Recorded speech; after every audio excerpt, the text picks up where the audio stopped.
우리 지역의 이슈 콕 짚어봅니다. 헬로 이슈 토크. 도내 이슈를 심층 분석해 해결 방안을 고민해보는 시간 헬로 이슈 토크의 심준입니다. 오늘 함께 말씀 나눠주실 두 분 나오셨습니다. 먼저 조재혁 경남대 정치외교학과 교수님 나오셨습니다. 예, 반갑습니다. 반갑습니다. 예, 문희란 변호사님 자리하셨습니다. 네, 안녕하세요. 반갑습니다. 지역의 이슈에 대해서 이야기를 해보는 이슈 짚어보기부터 시작하겠습니다. 김경수 도지사의 보석이 신청됐습니다. 도민들이 여론과 달리 석방 가능성을 쉽게 점치지 못하는 분위기인데요.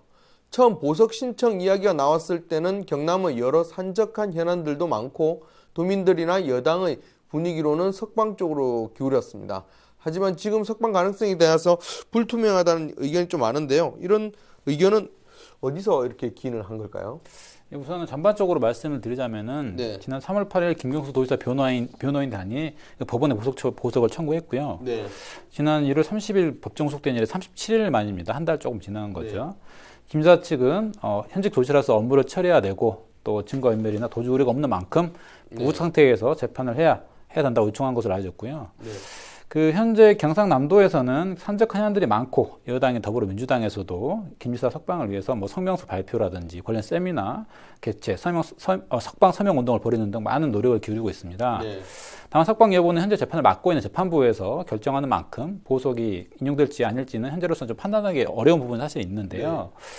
김 지사를 수사해서 기소한 특검팀은 김 지사의 범죄 혐의가 중대하고 김 지사 측이 그간 드루킹 일당 진술의 신빙성에 꾸준히 문제를 제기한 만큼 무구속 상태로 풀어주게 되면은 이들과 접촉해서 진술 해열 염려가 있다, 우려가 있다 이런 점을 내세우며 보석을 보내달라고 재판부에 요청할 것으로 보이고요. 네. 보석 여부는 그 법상 따르면 뭐 사안의 중대성 그리고 증거 인멸 우려, 도망 염려, 주거 부정, 피고인의 방어 보장 등 여러 가지 사정을 고려해가지고 결정을 하게 됐는데요. 네.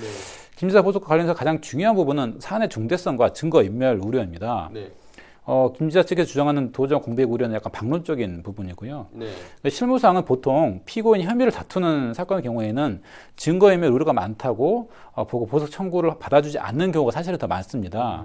그리고 1심에서 유죄 판결을 선고하면서 또 사안의 중대성을 또 강조를 했었고요. 네. 즉 민주주의 국가에서 선거가 매우 중요한 부분인데 댓글 공작으로 선거 공정성과 민의를 왜곡했다 이런 부분도 사실 무시할 수가 없는 부분입니다.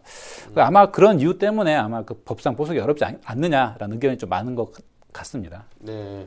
뭐 사실은 지역에서 저희가 이제 뭐 지역에 있다 보니까 지역에서 많은 분들이 이제 계속 석방을 요구하고 있고 그다음에 정치적인 부분도 또 안 볼 수는 없지 않습니까? 그렇죠. 물론 법적인 부분을 다투겠지만 그래서 좀 가능성이 있지 않나 또 그런 바람도 조금 포함돼 있고 이렇게 좀 보고 있었는데 이런 좀 분위기가 있다고 하니 좀 걱정이 되는데 두 분도 어떤 예측을 좀 해보실 수 있을 것 같아요. 그래서 이제 한번 두 분의 예측을 한번 들어보고 싶은데 먼저 교수님 어떻게 좀 예측을 하시고 계십니까? 늘 예측할 때 제일 곤란한 질문을 생각을 좀 많이 하고 있는데 네. 일단 이제 재판부가 구성되자마자 진보 진영에서는 그 재판장이 적폐라서 유죄를 받을 것이다. 네. 오히려 또 보수 진영에서는 출신 판사가 그 우리법 연구회 출신이라서 무죄를 내릴 것이다. 뭐 이런 식으로 지금 무수한 말을 쏟아내면서 사법부에 지금 압력 행사를 지금 가고 있거든요. 네. 근데 뭐 진보 진영은 뭐 이런 것 같아요. 이제 유죄로 판결할 경우 재판장을 적폐로 몰아갈 것이다. 이런 논리를 내세우고 있고, 그다음에 보수 진영은 무죄로 판결될 경우 이제 좌파 모임 출신이라서 무죄를 주는 것 아니냐 이렇게 지금 서로 주장하면서 어느 쪽이든 자신들이 원하지 않는 그런 그 방향으로 결과가 나오지 않으면 여기에 대해서 이 판결은 잘못된 판결이고 불복을 외치겠다 이런 이제 압력을 행사하는 내용인데. 그래서 뭐 일각에서는 벌써부터 이 재판도 시작하기 전에 코미디 행각이 벌어지지 않느냐 뭐 이런 논평도 내고 있는 게 사실이거든요. 그래서 지금 이제 재판의 결과는 좀 논하기가 쉽지가 않고 이제 일단 보석을 보면 이제 제일 많이 거론되는 게 홍준표 전 도지사와의 비교지 않습니까? 그렇죠. 근데 저는 이제 좀 한 가지 좀 차이 나는 점이 뭐냐면 이제 홍 지사 같은 경우 소환정 리스트 사건 때 1심 때 이제 실형을 받고 그럼에도 불구하고 법정 구속이 뭐 안 됐는데 그 이유가 이제 도전 공백이 우려였거든요. 근데 지금 김경수 지사하고는 좀 상황이 좀 틀려요. 그러니까 성완종 씨는 이제 자살을 했기 때문에 그 당시에 그 존재하지 않는 그런 인물이었고, 근데 지금 이제 김경수 지사 같은 경우에는 그 사건 당사자인 그 드루킹이 지금 뭡니까 같이 구속된 상황이 있지 않습니까? 네. 근데 1심 때 이제 법은 어떻게 판결했냐면 김경수 지사하고 드루킹은 공범의 관계를 일단은 규정을 지어버렸거든요. 네. 그래서 한쪽은 보석 신청을 허가해주고 다른 한쪽에서는 허가를 안 해주면 이게 형평성의 문제가 일어나기 때문에 그래서 이제 보석 신청이 좀 쉽지 않다라는 이런 이야기도 나오고 있는데 일단 제 견해를 좀 이야기를 하면 보석 신청은 좀 가능하지 않느냐.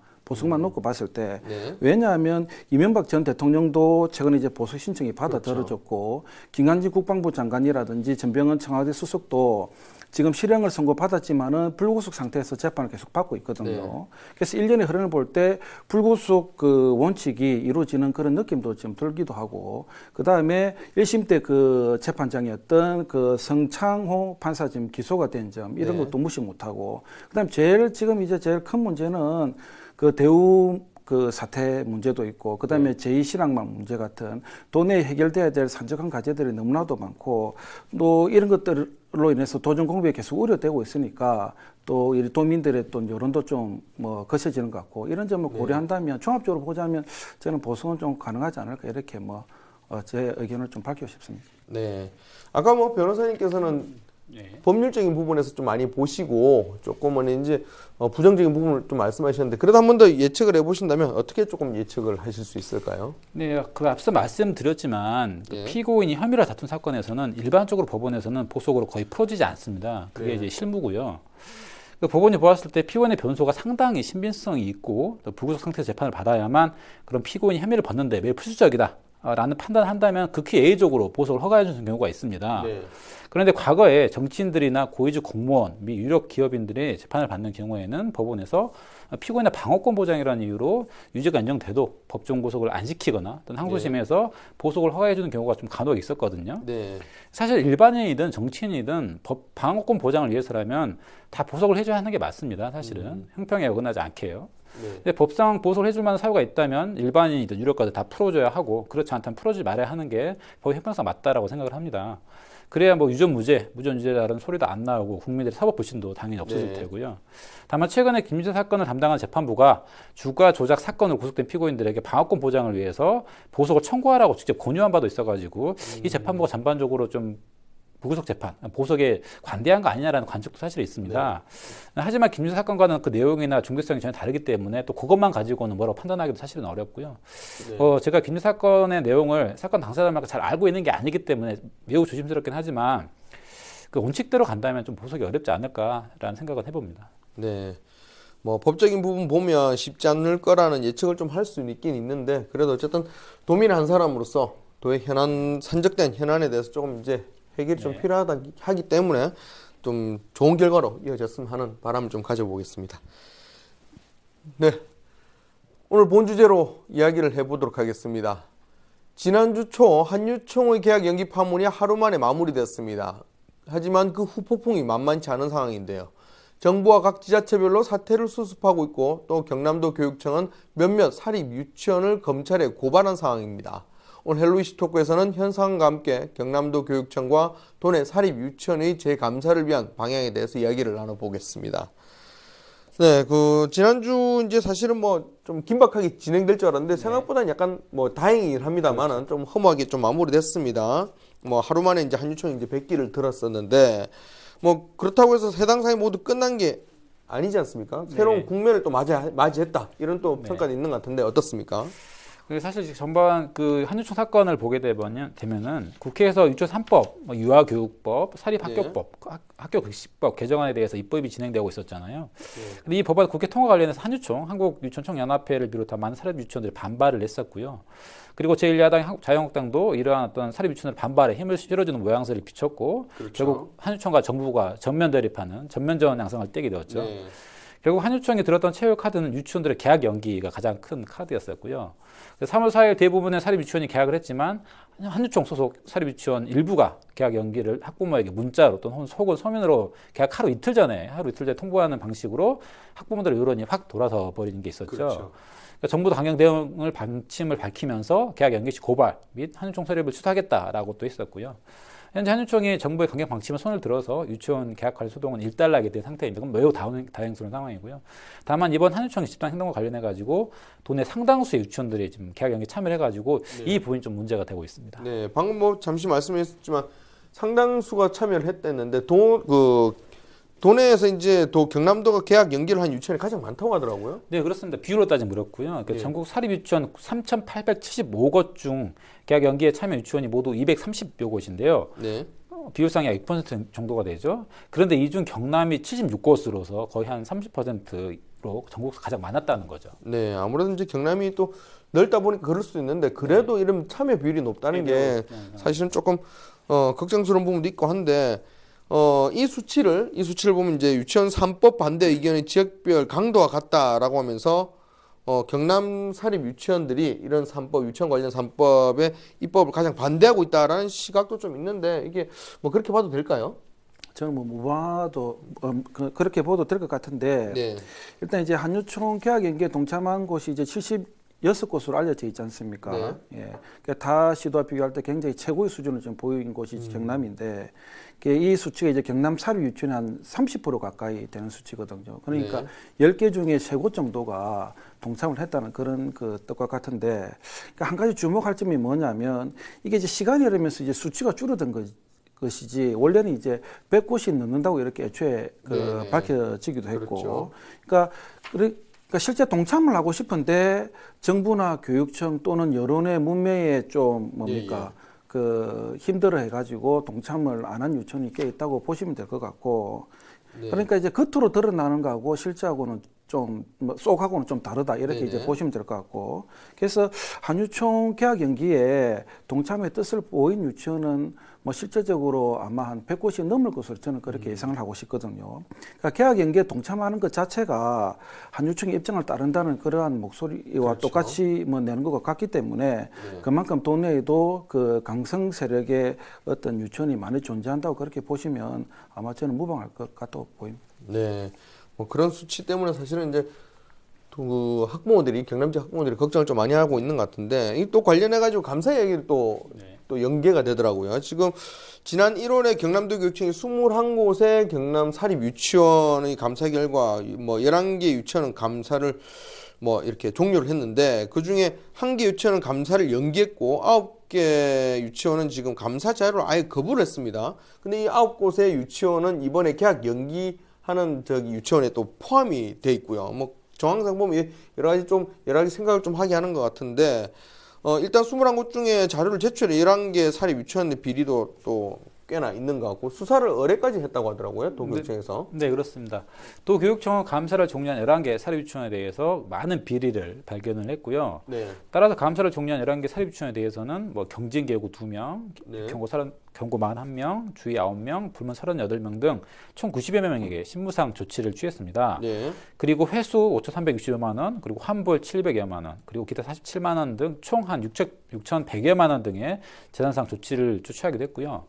특히 거제시 소재 A 유치원과 B 유치원에 대해서 감사를 실시하던 중 교재 교구가 납품업체인 C사와 교재 교구 급식 중개업체인 D사의 사업장 소재지를 현장 조사한 결과 C사는 A 유치원 주차장에 설치된 상호도 없는 가건물을 사업장 소재지로 하고 있었고 D사는 가정집으로 추정되는 거제시 소재 아파트를 사업장 소재로 하고 있었거든요. 이에 교육청은 사립 유치원과 허위 거래를 한 것으로 의심되는 C사와 D사를 수사 의뢰할 예정이라고 합니다. 그러니까 자료조치를 응해서 감사를 한 곳에 이런 여러 가지 비리가 적발될 만큼 자료조치를 거부한 것은 더 큰 비리가 있는 게 아니냐라는 의심을 사고 있는 상황입니다. 네. 사실은 이제 자료 제출 거부한 9곳의 유치원의 경우에는 지금 이제 개학 연기에도 동참을 했던 거고 이런 여러 가지 정황상 봤을 때 사실은 이제 사립 유치원이 교육자인데도 불구하고 이런 투쟁에 나서고 감사를 거부하고 이런 거 부분이 사실은 자기네들이 뭔가 감추고 싶은 거 또 지키고 싶은 것들을 또 있기 때문에 그런 거 아니냐 그런 것들이 분명히 아이들이 학부모들한테는 부정적인 것 아니냐라는 추측이 나오고 있습니다. 그래서 걱정이 더 큰 거고요. 일단은 이제 일부 유치원 원장님들께는 좀 죄송한 말씀이지만은 학부모님을 비롯해 가지고 대다수 국민들, 저도 마찬가지고 유치원을 교육기관이라고 보진 않거든요. 네. 일종의 이익집단, 영리기관으로 이렇게 이제 우리가 보고 있는데, 그러니까 이제 국회에 적극적으로 로비를 하려고 하고 있고, 때로는 나아가서 자신의 목소리를 대변할 수 있는 사람, 한유총회 간부라든지 회장을 네. 국회로 보내고 싶어 하기도 하고, 또 일부 유치원 원장들은 시의원이나 도의원에 도전하기도 하거든요. 그런 목적 때문에. 네. 그래서 교육의 목적보다는 영리의 목적이 있는 게 분명한 사실이고, 그렇다 보니까 페이퍼 컴퍼니라든지 뭐 납품 비리는 뭐 생길 수밖에 없는 그저 구조적 태생을 안고 있는 게 당연한 거고. 네네. 그래서 이제 이 문제에 대해서 이제 국민이 지금 의심의 차원을 넘었었잖아요. 그러니까 분명히 있다라고 보는 게 네네. 지금 뭐 사실이고. 그래서 저는 이런 문제가 사립 유치원에만 국한된다고 보진 않거든요. 네. 그러니까 대표적으로 요양원을 비롯해 가지고 개인이 운영하는 복지 단체, 복지 시설에서 이런 일이 계속해서 일어나고 있다고 보고 있고. 네네. 그러니까 복지를 가장한 일종의 영리 행위, 장사를 하고 있는 거죠. 그래서 정부 지원이라든지 지자체 지원 자체가 국민의 혈세지 않습니까? 네. 그러니까 국민의 혈세로 돈 장난치는 것은 진짜로 우리가 있을 수 없는 일이고 간과해서도 안 될 일이고, 그러니까 감사를 받는 게 당연하고, 그리고 이를 위반할 시에는 강력한 처벌이 저는 뒤따라야 된다고 이렇게 보고 있습니다. 네. 이게 사실은 이제 유치원 이제 감사를 들어갔던 유치원 이제 감사 자료 제출 지금 거부를 한 상황인데, 이 제출을 거부를 했을 때 제출을 요구할 수 있는 강제적인 제도나 법적 조치 같은 게 따로 마련이 돼 있습니까?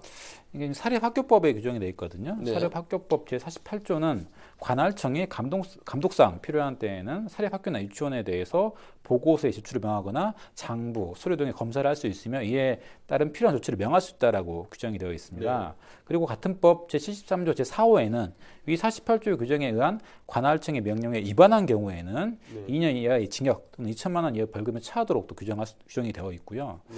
교육청 애들 감사 자료를 제출하는 9개 사립 유치원에 대해서 이 사립학교법을 근거로 검찰에 고발을 할 예정이라고 하는 거고요. 네. 뿐만 아니라 또 이들 유치원에 대해서 원장 교원 기본급 보조비와 학교 운영 지원비 등의 지원 중단, 그리고 방과후 과정 운영 보조금 및 각종 목적 사업비성 보조금, 또 지원 선정 제외, 그리고 원화 종목 감축 등의 조치 계획, 뭐 사활종 재감사 등 법상 행정상 어떤 불이익한 조치도 다 예정하고 있다는 상황인 거고요. 네. 자료 출을 거부하는 경우에 강제로 자료들을 빼앗아 올 수는 없습니다. 원칙상 뭐 수사기관의 압수라든지 영장을 발부받지 않은 이상은요. 하지만 이런 불이익한 조치를 유도함으로써 유치원들이 이를 피하기 위해서 자발적으로 자료 출을 요구하도록 유도하도록 하는 거라고 볼 수 있겠죠. 그렇다면 지금 지난 7일 날 경남도 교육청이 감사 자료 제출을 거부한 사립 유치원 9곳에 대해서 이제 검찰에 고발한 상태입니다. 그럼 앞으로 진행된 절차나 이런 것들은 어떻게 되는 겁니까? 자료 제출을 거부한 경우는 아까 말씀드렸지만 사립학교법에 따라 처벌이 가능합니다. 네. 다만 자료 제출을 거부한다고 해서 무조건 처벌이 가능한 것은 아니고요. 네. 사립학교법에 의한 처벌이 되려면 전제 조건으로 학교 법인 상대로 적법한 제출 명령이 내려져야 합니다. 도교육청의 자료 제출 요구가 적법한 명령이었는지, 그리고 제출을 거부한 유치원들에게 제출을 거부할 만한 정당한 사유가 있었는지 등을 다 따져봐야 할 문제이고요. 네. 이런 부분과 관련해 검찰과 법원에서 많은 공방이 있을 것으로 보입니다. 우선 검찰이 혐의를 인정하게 된다면은 각 유치원들을 법원의 사립학교법 위반으로 기소하게 되고, 이 유치원들은 그에 따라서 법원에서 또 재판을 받게 될 예정이라고 보면 됩니다. 네. 지금 이제 뭐 가장 큰 사태는 계약 연기 사태는 어떻게든 이제 넘어가긴 했는데, 지금 그 이후로도 지금 정부하고 지자체에서 이제 공권력 차원에서 굉장히 압박 대응을 이제 강력한 대응을 지금 하고 있지 않습니까? 사실 그래서 대표적인 게 이제 조희연 서울시 교육감 같은 경우는 한유총 설립 자체를 지금 취소하려고 하고 있고, 또 그 결과에 이제 한유총 내부에서는 이덕선 이사장이 사퇴를 했고 사기 이사장 선거를 또 할 거라고 지금 하고 있는 상황이고요. 그다음에 경남도 같은 경우는 박종훈 도교육감 역시도 이제 무관용 원칙을 얘기하면서 강력하게 대응할 거라고 계속 얘기를 하고 있습니다. 근데 이런 이제 정부나 도교육청의 어떤 입장에도 불구하고 학부모들은 정말 이게 이렇게 해가지고 해결이 될 건지 하는 이런 아직도 그런 걱정을 좀 많이 하고 있는 것 같습니다.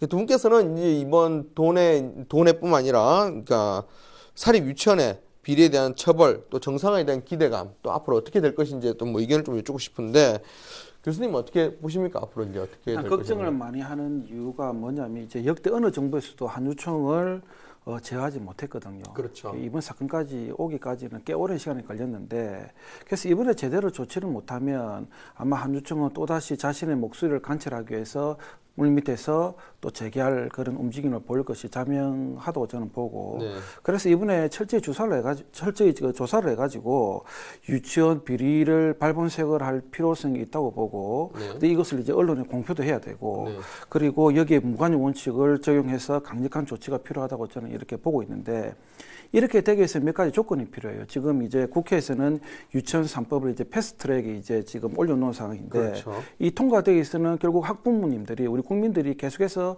관심을 가지고 여기에 대해서 목소리를 한 목소리를 내야 되는 그런 필요성이 있고 또 정부와 지자체는 그 병설 유치원 정설에 대해 가지고 좀 구체적인 계획을 가지고 실행할 그런 움직임을 보여야 되고 또 최근에 이거 외에도 학부모님이 직접 운영하는 뭐 협동조합형 유치원이라든지 또 그 정부와 또 민간이 함께 운영하는 그 매립형 유치원 등을 계속해서 확대해 나갈 그런 방침뿐만 아니라 계획을 가지고 있어야 되고 그런데 이제 오늘날 이런 비리 문제가 한두 해에 이루어진 것은 아니잖아요. 그러니까 지자체 담당자들이라든지 그 내부의 선생님들은 누구나 다 알고 있었고 우리 그 학부모님도 어느 정도는 알고 있었던 부분이거든요. 그래서 지금까지 왜 묵과해 오느냐 보면 특히 이제 내부 선생님들이 이런 문제를 공론화시키면 본인의 일자리가 잃어버리니까 없어지니까 이게 이제 함부로 공론화시키지도 못하고 또 유치원 선생님들이 왜 힘들었냐면 유치원 원장들끼리의 그 끈끈한 네트워크 때문에 여기서 일자리를 잃으면 다른 곳에서 또 뭡니까 일자리를 찾을 수 없는 게 그 실제적 상황이거든요. 그래서 다른 곳에 취업 자체가 불가능하니까 뭐 이런 부분을 잘 고려해 가지고 좀 정기적 감사 외에도 내부 고발자 소신 있는 그러한 내부 고발할 수 있는 법적 제도를 좀 마련할 필요도 있지 않느냐 이렇게 보고 이런 게 다 이루어져야만이 좀 어느 정도 우리가 기대를 가지고 유아 교육이 정상화되지 않을까 그렇게 뭐 생각을 하고 있습니다. 네. 저는 이제 무엇보다 제일 중요한 건 사실은 병설 유치원이나 정부에서 이제 사립 유치원 말고도 그러니까 사실은 사립 유치원이 힘을 가진다는 게 학부모들을 아이들을 볼모로 잡아가지고 학부모들을 이제 압박을 한다는 거거든요. 그거는 이제 그렇게 할 수 있는 토대가 이제 마련됐다는 건데 그런 토대를 조금 줄여가는 게 바로 이제 사립 유치원 말고 공공 유치원, 공립 유치원이나 병설 유치원을 늘려가는 게 제일 첫 번째지 않나라는 좀 생각을 합니다. 변호사님께서는 어떻게 생각하십니까? 이런 앞으로 전망이나 어떤 그 학부모들의 걱정에 대해서. 교수님께서 아주 좋은 말씀 해주셨고요. 뭐 저는 뭐 처벌도 처벌이지만 중요한 것은 어쨌든 유치원들 조속화 정상화라고 보입니다. 아이들의 교육, 학부모님들의 어떤 마음이 제일 중요한 부분이니까요. 과거와 달리 여성도 이제 거의 맞벌이는 이제 아주 일상이 된 흔한 만큼 어린아이를 안심하고 아껴둘 만한 유치원의 존재는 국가적으로도 매우 좀 중요한 부분이고요. 그거는 사실. 그래서 유치원 3법과 관련해서 많은 유치원들이 반발을 하고 있는 건 사실입니다. 잘못된 부분을 일벌백계 하는 것도 원칙 매우 중요하다고 생각을 하고요. 다만 유치원들이 반발하는 부분이 정말로 집단 이기주의에서 비롯된 것인지 아니면 현행 시스템상 국가 보조를 받고 있는 사립 유치원들의 재정이 어떠한지 구체적으로 좀 살펴보고 그에 맞는 행정적인 대응을 하는 것도 좀 필요하지 않나라는 생각을 해보고요. 국가가 어린아이들의 돌봄과 훈육에 대한 상당 부분을 현재 민간인 사립 유치원에 맡길 수밖에 없는 게 현실이거든요. 사실은. 전체 병설 공립을 할 수가 없는 불가능한 상황이기 때문에 하기 때문에 그런 부분을 무시할 수 없기 때문에 반발하는 그들을 당근과 채찍을 통해서 뭐 제도권대로 편입해가지고 좀 가능한 우리 최대한 이 사건의 피해자들은 우리 아이들이거든요. 아이들의 피해가 없도록 그 운영에 매우 절실히 필요한 시점이 아닌가라고 생각을 해봅니다. 알겠습니다. 잘못한 것이 있으면 인정하고 사과하고 처벌 혹은 반성의 순으로 개선해 나가야 한다는 것은 뭐 어린아이들도 잘 알고 있는 사실입니다. 부끄러운 어른들의 잘못 앞에 우리가 떳떳해지기 위해서는 사실관계에 따른 적절한 처벌과 규제가 반드시 필요해 보이는 대목입니다. 감사 결과와 함께 향후 진행될 사립 유치원의 비리 척결 진행 방향을 꼼꼼하게 관계당국은 살펴주시길 바랍니다. 헬로 이슈 토크는 여기까지입니다. 함께 말씀 나눠주신 두 분 고맙습니다.